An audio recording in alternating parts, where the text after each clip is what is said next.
welcome to Unleash Your Inner Goldilocks, how to get it just right. Thank you so much for joining us for another hour of exciting and insightful conversation. We get together every week to talk about important things that's going to help us shape our lives and help us shape the world we live in. Why do we call ourselves Goldilocks community, and what is Goldilocks reminding us? We always like to take a moment and reflect on that. To me, Goldilocks symbolizes balance. Even as a young child, she knew exactly what she wanted, and she knew exactly how to go about getting it. Remember, there was a time where we ourselves were like that? If we don't remember our own early childhood, think about your children, your nephews, your nieces, young people that you have seen grow up right in front of your eyes. They knew how to wrap the adults around their little finger and influence them to get what they want, when they want.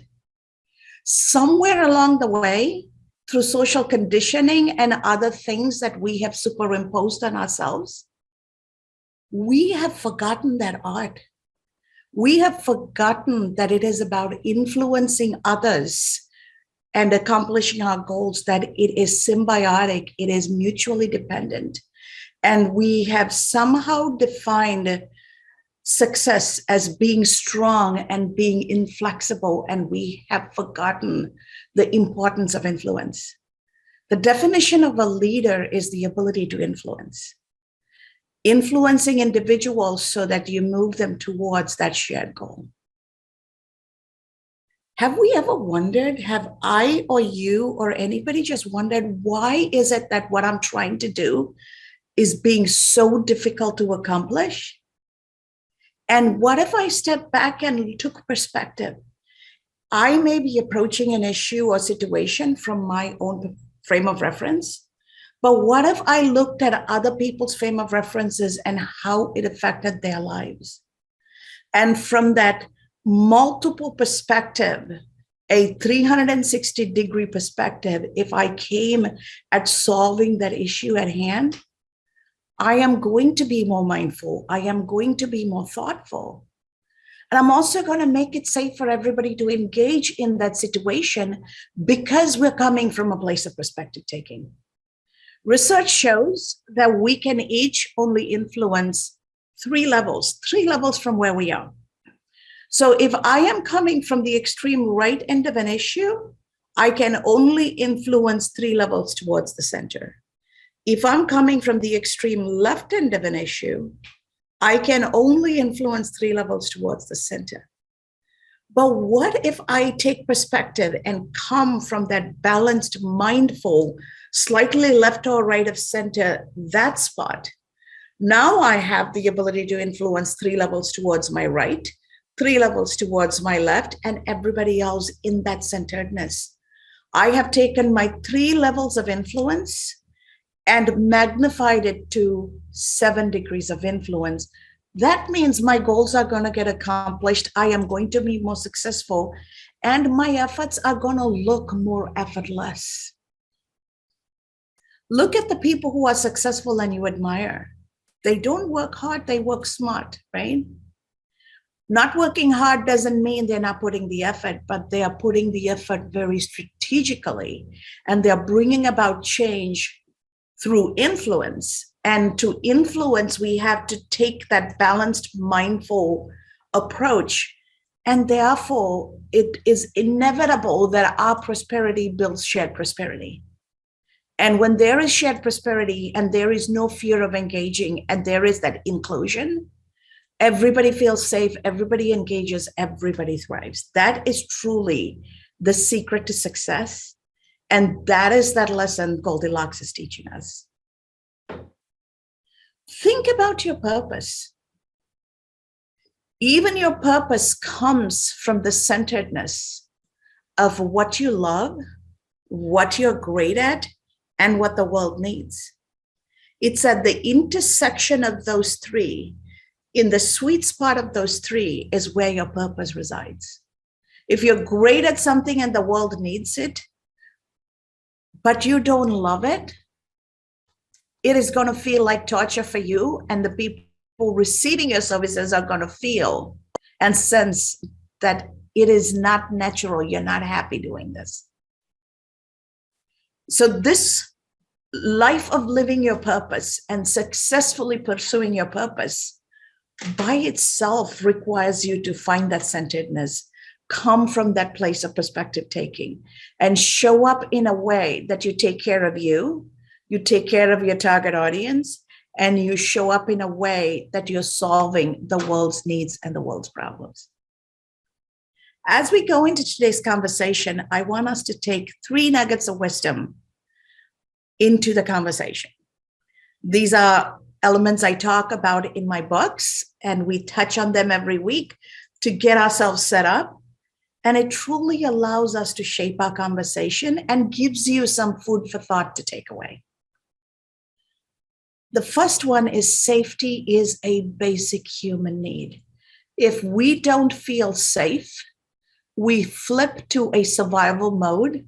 And in that survival mode, it is survival of the fittest. If I don't want to be prey, I am going to be the predator.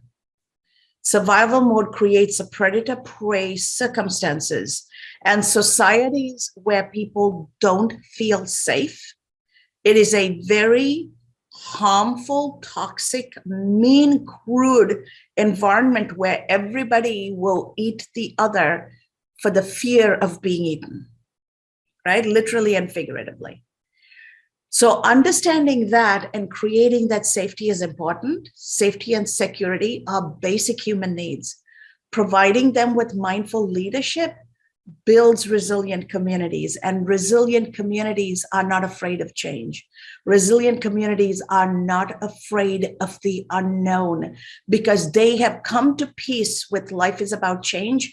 Life is about the unknown. And as long as we have this community, we can thrive because together we have all the tools needed in the toolkit. The second element I want us to take into the conversation is that kindness and grace are foundational. They're not nice to have, they're actually must have.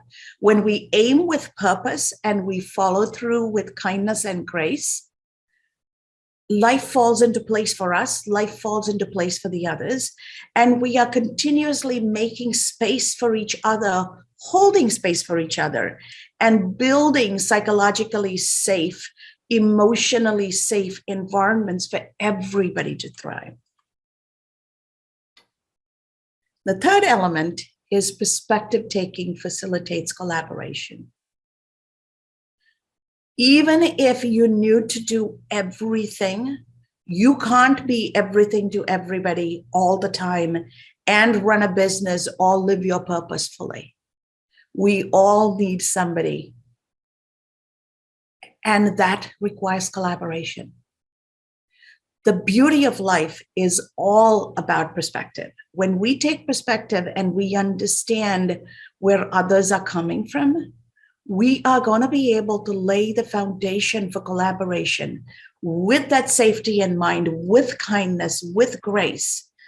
And therefore, we are going to be building a better environment for us to live our purpose, for us to live our prosperity, and for us to create shared prosperity for everybody else taking that journey with us.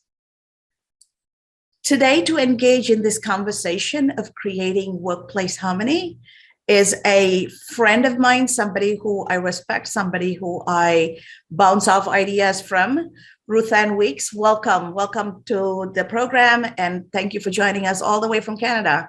Yeah, thanks so much, Cass. I'm delighted to be here.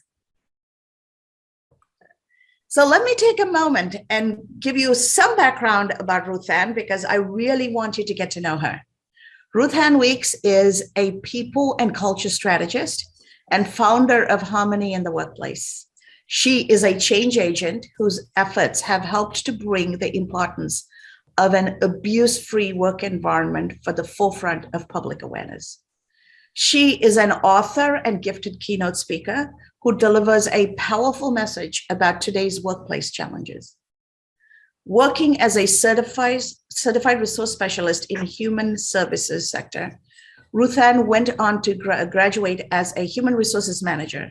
She's a certified psychological safety advisor and specializes in leadership development, people and culture, diversity and inclusion, workplace bullying, sexual harassment, domestic violence, and mental health in the workplace.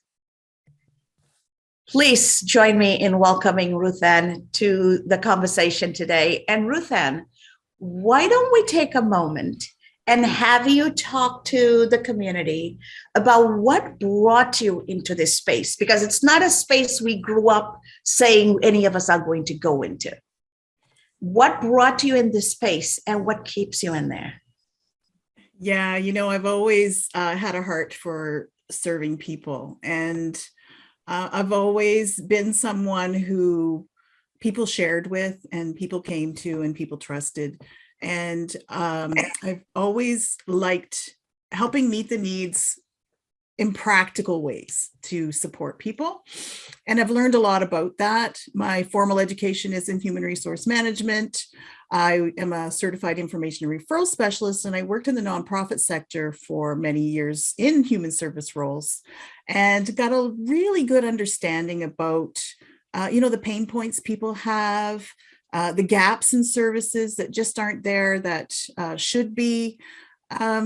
So really, my business, Harmony in the Workplace, came from adversity, as many big life changes do. And I found myself unexpectedly unemployed in 2015, having been bullied from my previous job in the nonprofit sector. I had joined a new organization in a new team as a middle manager. It was sort of the next natural progression in my career path. And it didn't take me long to realize that I wasn't fitting in very well. It was a very formal, kind of rigid, authoritative culture. I had made the assumption that other people were working in this human service organization because they were also abundance mindset, heart-centered people. Nobody works in nonprofit to get rich, usually. And I was a bit naive about that because there was one in particular peer director who had been with the organization for a long, long time. She wasn't involved with hiring me. She didn't know me. She didn't like me. She never took the time to get to know me, but she made lots of assumptions about me. And it was I knew I didn't fit in. And I was really trying to think my way through it. And I would lay in bed at night and go over all these scenarios that had happened during the day. The anxiety was building as I drove to work because I just didn't fit in. And little sort of almost passive aggressive things would happen. One time I suggested moving some files to archives, and this director sort of really jumped on me and said, "We can't destroy files." That wasn't what I said. And so when things like that happen, you end up being afraid to say anything, kind of walking on eggshells. I have ulcerative colitis, and there's no cure for that disease aside from surgery. But I hadn't been having any symptoms for years. And like many of our diseases, it's connected to what's happening in your mind, right? So dis-ease. I was experiencing a lot of dis-ease in my workplace. Anxiety was building as I was driving into the office. And I'd be relatively healthy in the morning, but by the afternoon, I was quite sick and symptomatic. And it was causing a lot of problems psychologically, physically, emotionally, spiritually. This was my shiny new opportunity, and I was not going to quit. Anyway, I had no idea what was happening behind closed doors. This peer director was bad-mouthing me behind closed doors to the executive director. She had the ear of the executive director. And before I even really knew the extent of that defamation, I was let go from that job, and I was devastated because I consider myself to be a high functioner. I was there for the right reasons. I really wanted to do good work to support people. And I was heartbroken At the same time, I was relieved because now I was forced to make a decision and leave that toxic environment that was hurting me. And we've all experienced that. I'm so sorry you had to go through it, especially with the related health issues, because the health issues, you're right, get magnified. It's psychosomatic. When we are unhappy, when we don't feel safe, when we don't feel supported, then all of those things happen. And so we've all lived through, as you have just described, those situations where we don't feel safe. We don't feel psychologically safe, and we somehow hang on to it, hoping that maybe if I did one more thing, I can convince people. Yeah, I was trying to think my way out of it. And I mean, I'm a lifelong learner. I have a growth mindset. I never assume that I know everything or that I've achieved, I've arrived at my best potential as a human being. So I, I was seeking ways to improve myself too. And I didn't do everything perfectly. I mean, I know I didn't, but I didn't do anything to deserve losing my job either. And unfortunately, what ends up happening in a position like that and in an organization like that is, even if people don't get let go, they disengage. They play small because they're afraid to. I mean, when these types of conversations were happening in the open space, in the open office, everybody else just kept their head down. So it's like, keep your head down and your butt covered. You mentioned that in your intro, right? When you talked about safety, I think that if we're not feeling safe, then it becomes dog eat dog, right? And it's not necessarily that we agree with what's happening and we become a bystander to that. And sometimes just being that silent bystander keeps the target off your back, right? So you may not even agree with what's happening, but it's a self-preservation because we need to put food on the table. And, you talk about purpose. And my why for my business is that I don't think anybody should have to sacrifice their physical or mental health to earn a living and put food on their table. I can't imagine a worse position for an employee to be in than knowing that they're going to a workplace, spending most of their life, let's be honest, in this workplace that is abusive. It is damaging them psychologically, emotionally, physically. And they have to go there every day to put food on their table and keep a roof over their families' heads. And it's despicable, particularly because there's laws in place to keep people safe, there's no accountability. But leadership is changing, so I'm excited for the future. Absolutely. A couple of things you touched piqued my curiosity in terms of wanting to expand. One is definitely we're going to dig deeper into how do we create that safe place. But before we go there, I also want to touch on how people are more comfortable being that silent bystander and therefore perpetuating that behavior. They might feel more comfortable because right now the target is off their back. But when the one person being abused is out, then somebody else is going to be the target. And the reason I want to bring this is it happens in families, it happens in organizations, it happens in societies, and it happens in countries. I grew up in Sri Lanka. I am the native of the land. But those who came through migratory patterns became majority. And at the end of colonial era, a 3-nation island was left as a single nation. And the highly educated, affluent population that owned 2/3 of the land were left homeless, nationless. And we still worked with the new government to get the country up and running. But somewhere came a time where they felt that we were so affluent and our language, because it is the root language for all of South Asia, like Latin is to Europe, that we could go someplace else and call home. Their language was only spoken on the island, so they were going to get rid of us. And so they raped and killed and destroyed businesses.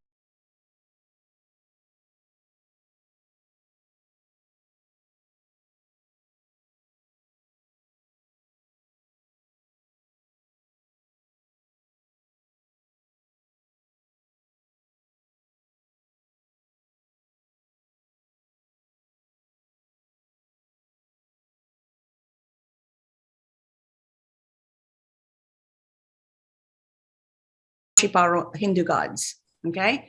So once they were done with the Hindus, they went after the Muslims. And once they were done with that, they went after the Christians. And after all of that, now they started destroying their own population that is not very educated, not English proficient, and has bankrupted the country and taken loans from countries like China and moved it into foreign bank accounts and left the country bankrupt. The country is truly in a economic failure, and they're trying to figure out what to do. And everybody is complaining. And I'm like, okay, if you cared about this happening to somebody else and you stopped it, you wouldn't be in this place today. If you made your dog eat your neighbors, when all the neighbors are dead, your dog is going to eat you, right?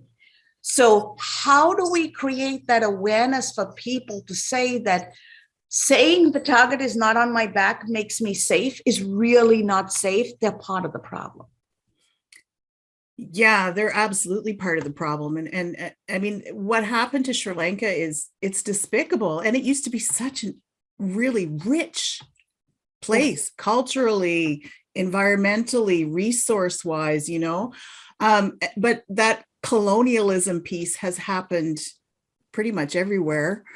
In the Western world, I'm in Canada, you know, we did the same thing to the First Nations people here, an Indigenous population. Early on, we actually worked with them. We when colonialism came to Canada, they actually worked with the Indigenous people to use their trade routes, learned from them until they didn't need them anymore. And then they effectively committed genocide, although they haven't admitted to that yet, which is sort of the same thing. But yeah, you're absolutely right. And people knew, I mean, people in my case, and people know when they're not in a safe place. They know when they're not in a place that has their best interests at heart. Again, you know, there's many reasons why people stay. They have, you know, they have to maybe feel like they have to stay there to supply for their family, provide for their family. However, we're seeing now more and more and more that people are just not willing to put up with that toxic status quo. We're almost in the perfect storm right now for the work that I do. And, you know, we were in a social shift prior to COVID, the COVID pandemic. And basically, you know, people are just starting to elevate their consciousness. They're starting to care about the environment more. They're starting to care about people more. It's almost like the old command and control and greed is it's easier to see, and it's less palatable for people. And, you know, COVID just accelerated everything. We've now got millennials. Millennials by 2025 will comprise 75% of the global workforce. Gen Z, they're the ones that are graduating from post-secondary now and entering the workforce. Millennials and Gen Z, they're a different animal than, you know, the boomers and the Gen X. I'm a Gen X. We've tolerated some of this toxic stuff, you know. I, of course, was Gen X, born at the end of the boom. I was just lucky to be able to find a job because, you know, it was kind of the echo generation, right? And the jobs were filled. And now it's sort of time for Gen X to be in a lot of those leadership positions. But leadership has changed. People are looking for different things in employment. You know, you've heard of the Great Resignation. If it's not the Great Resignation, as it's, you know, being called in the US, it's the Great Reflection. COVID has given everyone on the planet an opportunity to pause and really decide what they value, what's important to them, how they want to do life, and how they want to do work moving forward. And you talked about that purpose, that sweet spot in the middle. And I think people are really reflecting on that more than ever. And, you know, it's a job seekers market. We're in a skills shortage. We can work anywhere in the world, really. A lot of employers are really embracing that kind of global mindset. And those that aren't paying attention to the needs, wants, and desires of their potential employees are going to miss out. They're not going to be able to attract and retain quality candidates, and they're going to miss out. People and culture is something that is really exploding right now. And there's people coming out of the woodwork to provide the kinds of services that, I've been doing for 7 years. You talked about being a little ahead of your time. Well, I've felt that way as well, right? I felt like I was pushing this boulder uphill, and the world just wasn't ready for it. And there's lots of employers and industries that are kind of dragging along behind with the old power and control leadership model. But there's also more that are really coming around to authentic leadership, growth culture, being vulnerable, and embracing psychological safety as the gold standard in team building, providing organizations where people thrive, productivity, is maximized, people are growing into their potential. Leaders are seen, their doors are open. And yeah, it's really exciting because not only is it like it's win-win-win, it's good for the people because they're engaged. There's a ripple effect, of course, into their families, into community at large. When people are happy at work, they're not going to maybe experience as much road rage when they're on their commute. They're not going to go home and yell at their kids and kick their dog or whatever. It's going to translate into just that increased, like I said, level of awareness and kindness. You talked about kindness and gentleness and grace, and we need more of that, right? And it has that ripple effect. So it's win-win for the employee. It's win-win for the employer, because there's been studies that have shown and demonstrated that organizations of psychological safety and all the components that make that up that we could touch on is a gold standard in performance and team dynamics and innovation. That's where the sweet spot is for innovation and growth, right? And that affects the profit and profitability, and shareholders are happy. So there's really no downside. The only downside is that people opposed to change may have their toes stepped on, may have to check their ego at the door, and embrace that leadership has changed. Absolutely. And the very essence of an organization's existence is predicated on innovation and long-term economic value creation, both of which doesn't happen if people are just doing tasks. And we are living at an age where the tasks can be replicated by robots, programming, and artificial intelligence. So the human element in the workplace is where the humanity needs to be integrated into the routine tasks. Even my profession of accounting and finance, it only costs 12 to 14 grand to create a bot that will do a series of tasks over and over again, 3 shifts a day, 7 days a week, 265 days, 365 days a year, with no sick time, no vacation, no benefits, nothing, and no mistakes, right? So organizations are moving away from routine tasks, and they need people to collaborate, to problem solve, to innovate. And so how can individuals, say if they're working in healthcare or manufacturing, 2 industries that are acting like we're still in the 30s, right? So how do they work with their leaders? We believe culturally that if the people in charge don't change, we can force that change by collaboratively showing up and asking for it without wavering.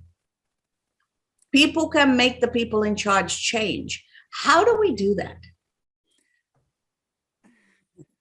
Well, the first thing that comes to mind, of course, is unionization, right? But unions are sometimes the part of the problem, I'm finding. Sometimes unions actually protect the bullies and protect the troublemakers as employees in their own right. And it really depends on leadership. It always comes down to that leadership piece. I was talking with a fella recently, and we were talking about that, how those organizations and businesses that will absolutely not let go of the command and control style of leadership, they're the ones that are going to want to eliminate as many humans as possible and embrace that AI. But we still need humans to create that AI, and we still need to work with people. Everything is people centric. So really, it's just a really important time to pay attention to what people want, and to really, like I said, it always comes back to ego for me. I always think that that command and control style is dated, and organizations that think they know it all. I don't know what it is about healthcare. I don't know if it's global, but it seems to be in the US, seems to be in Canada. Healthcare is so broken, and it starts at the very top. You cannot create any change without getting that leadership buy-in, right? And a lot of times in those types of really high level executive positions, they're there because they know somebody. They're there because, sometimes they will accept and actually perpetuate that toxic status quo. They're there because they've worked up through the ranks by being that and participating in that, right? And being a bystander to that, and sometimes even embracing that. It's like you said, it's eat or be eaten, right? Dog eat dog. So if I want to rise in this organization, I'm going to have to do that. And people that are selfish and people that are greedy will do that just to, increase their own potential within the workplace, and what comes with that, whether it's prestige or higher salaries, or, even look at some of the packages that people get at those levels when they're transitioned out. The golden parachute, right? It's sometimes millions of dollars. So it's just really frivolous use of resources, first of all. How do we turn it around? That's a huge question, Cass, but it always starts at the top. You can't create any lasting organizational change without that leadership buy-in. And sometimes that means that you're going to have to make the hard, right decision, especially if within an organization, one of the toxic influences is a high performer. They bring in the numbers. They are good sales, good at sales. They're performers. They're stars within the organization. Just not with the people side of things, right? More quantitative than qualitative. So sometimes when you're the leader, you need to make that hard, right decision. And what happens is when that person, and we want to set people up for success. I'm not saying we just want to go into an organization and you're gone, you're gone, you're gone. We want to set people up for success. So what we do is we go in and we get everybody on the same page. Starts with the C-suite. What are your values? What are your organizational values? How do you want to create your culture? What do you want your culture to look like? Is everybody in agreement on those values and what they are and what it looks like? Are we willing to make the decisions that include those and make every decision through that lens, right, of what those values are and what we're building? And so it starts there. Get the C-suite on the same page. Then, we're having them talk to middle management, get middle management to understand that this is where we're going and this is how we're going to get there. We can't do it without you, right? We need everybody in the organization to get in on this.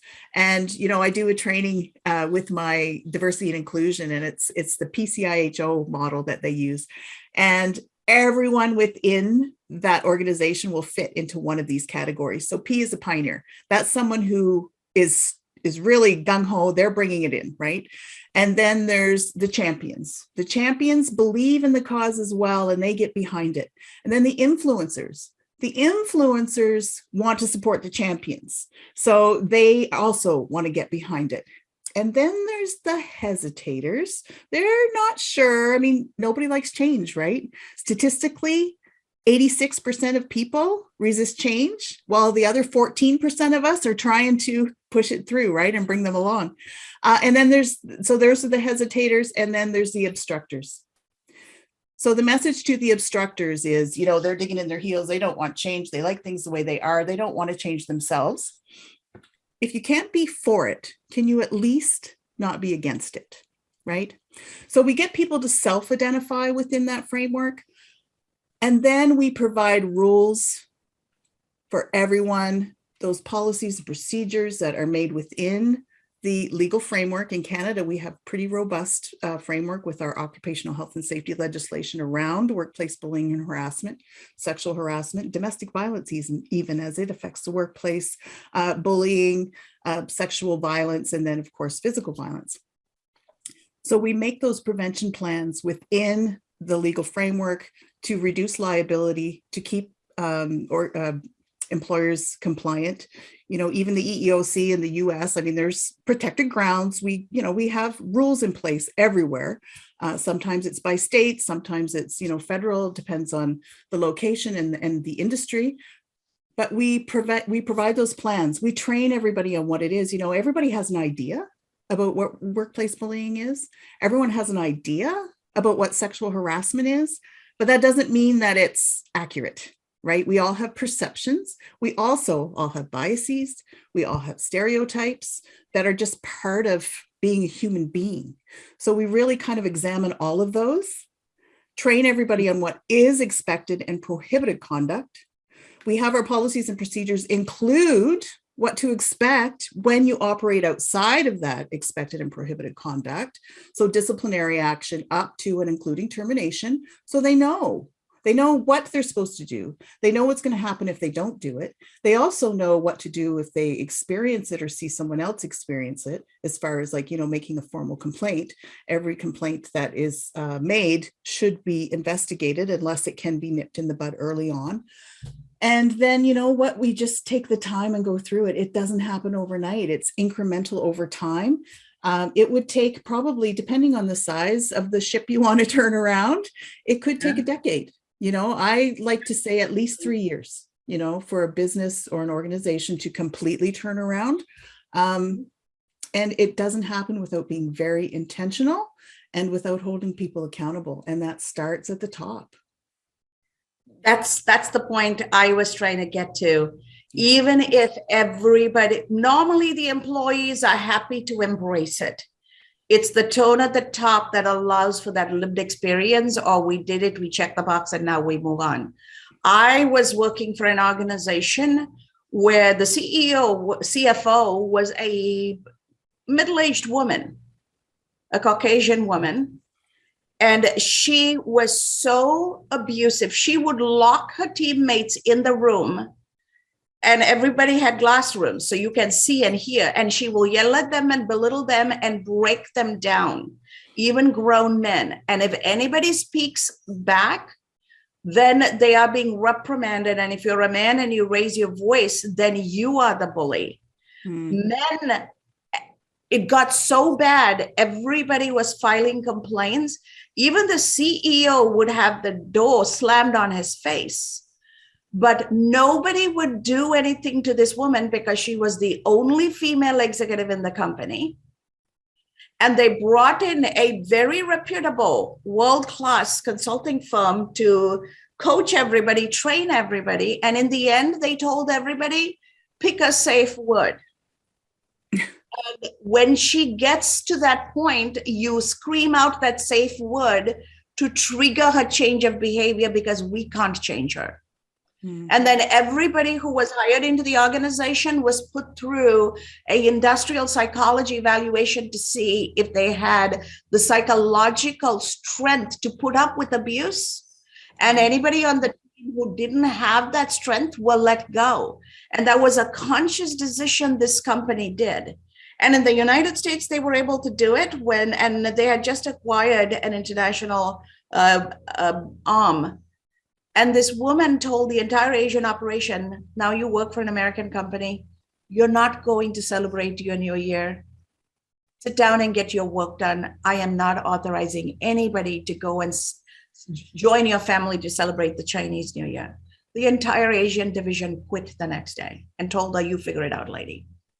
Because people from other cultures are not going to take it. No. Because those societies have safety nets You don't treat people that way. You don't come into our country and treat our people that way. So I have seen organizations that have been willing to change because they didn't realize inadvertently what they were creating. And then there are the others who intentionally have this set up and they're not going to change. So what do we do with the ones who are not going to change? Well, I mean, you vote with your feet, just like that group of Asian workers did. I mean, it's really interesting to me that instead of dealing with this one toxic influence who was making everybody's life miserable and paying out the golden parachute or whatever that looked like, that they created their whole recruitment strategy around acquiescing to this toxic influence.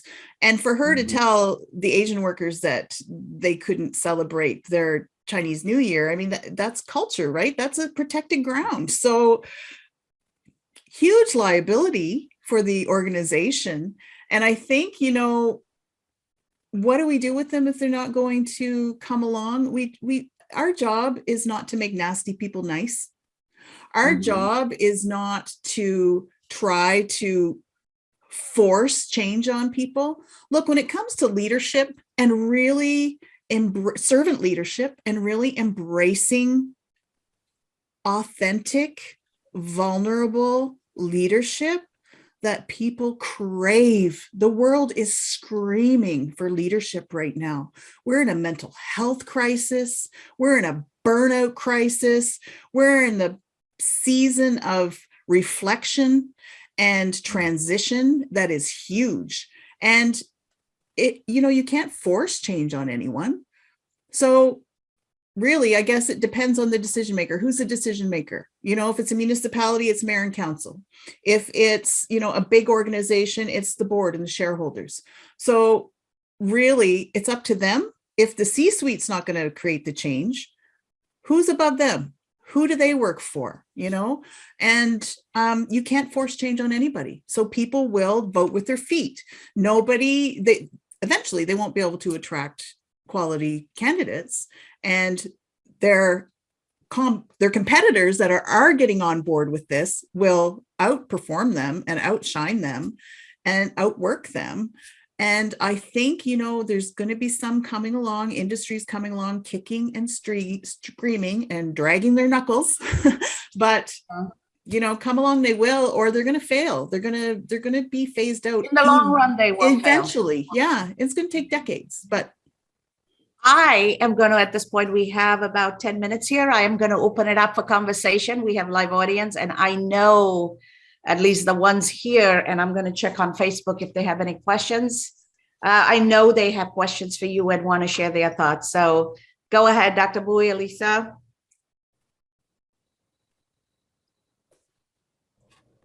Go ahead. That was a great talk. Thank you. It is good to hear that there's hope. I work in healthcare, so I can definitely attest to it being a stubborn institution that is not going to change easily. And some of it definitely starts at the top, but there's also, I think, for nursing in particular, it's not going to change until the boomers and I don't know what the generation after that is. I'm an older millennial, but is it X? We're Gen X. Yeah.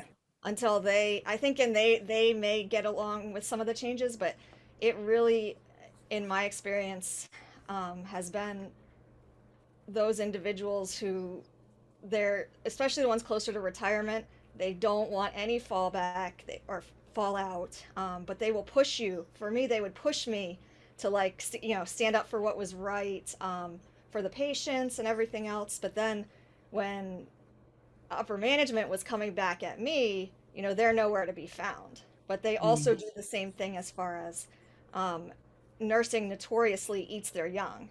And, leadership will say that doesn't still happen. Well, they have no idea. It still happens because it's just getting more stressful. Yeah. The less staff they're giving us, less, and people just don't have time, or they're burned out, or whatever the reason is. But there's a lot of people that say nothing, like you had mentioned. The bystander effect is pretty pretty profound. And but they know it's wrong, and they'll come in like, oh, you should do this, you should do that. And then if you do, but they won't go with you. So I think, but once that, because there's a lot of people, you know, kind of in my generation that know it's wrong, have tried to stand up. And once we're in more of the power positions, I think that it's going to have to force some change, because we've tried, but yeah, it is, they refuse to change as an industry. But their day of reckoning is coming sooner than they think, in my opinion. And I hope for, because it's best for everybody. It's best for the patients. It's best for morale and health and everything else.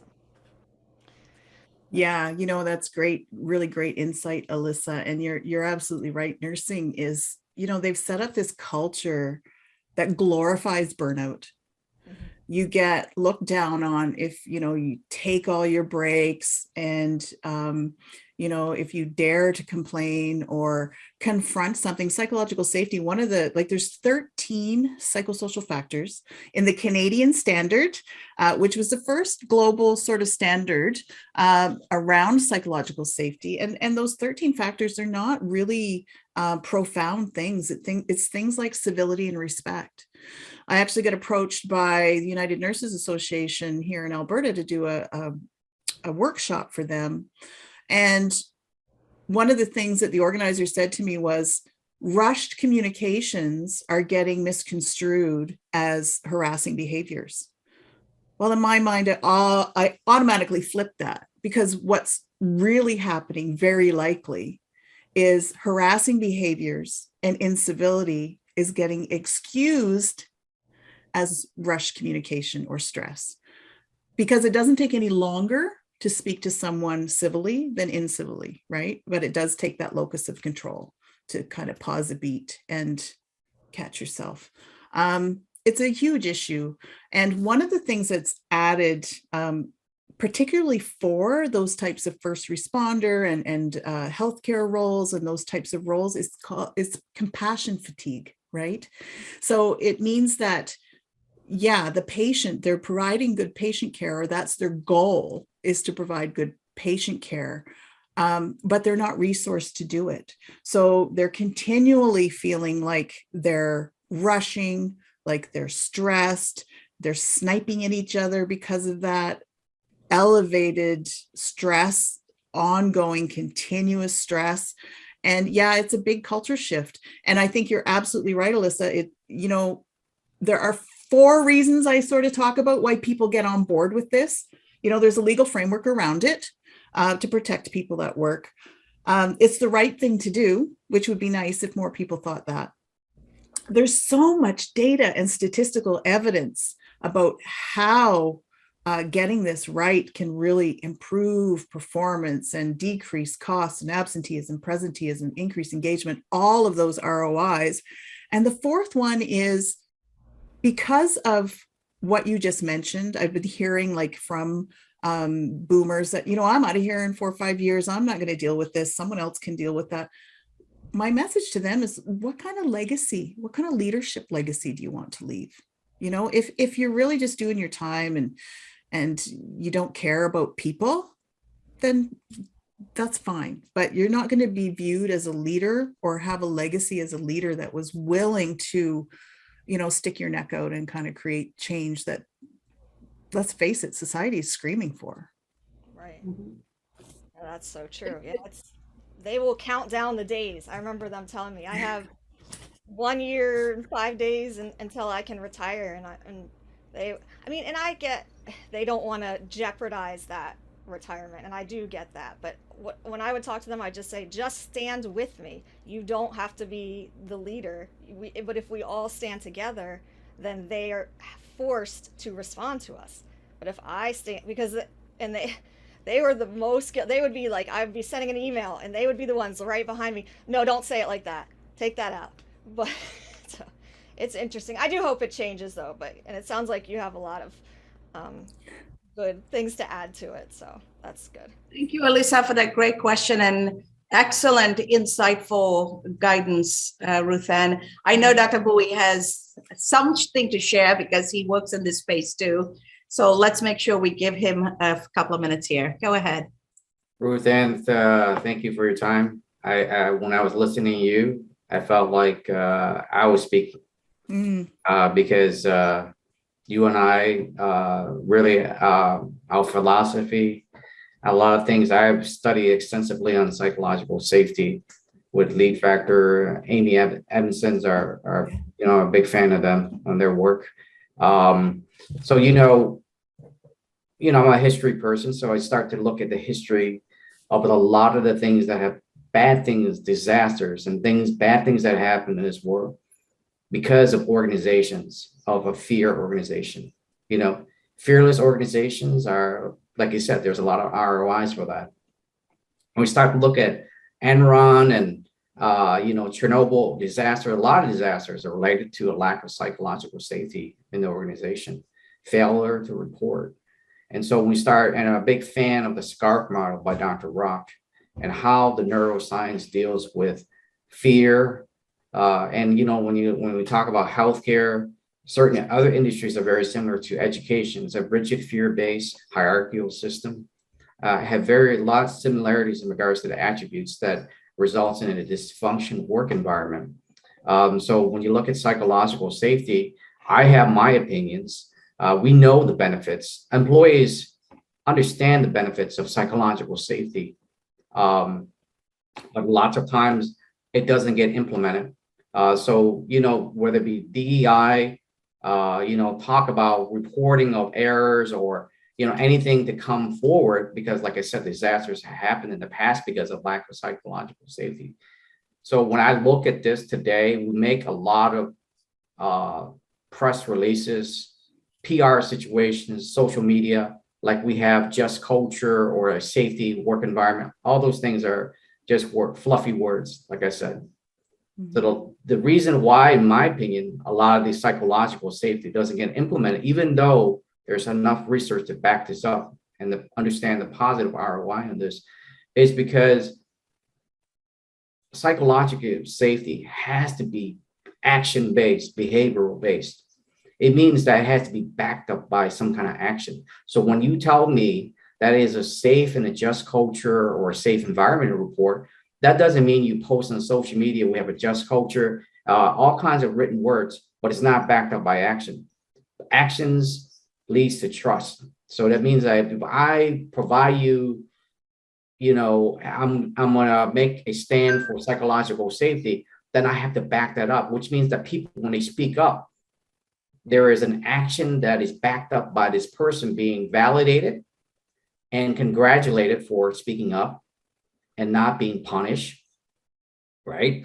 So these are transactional. That's an accumulation that ultimately leads to trust and psychological to be, embraced, because employees are very smart, and most organizations, employees understand when it's sincere or not sincere. So if it's like, well, speak up, well, those are words.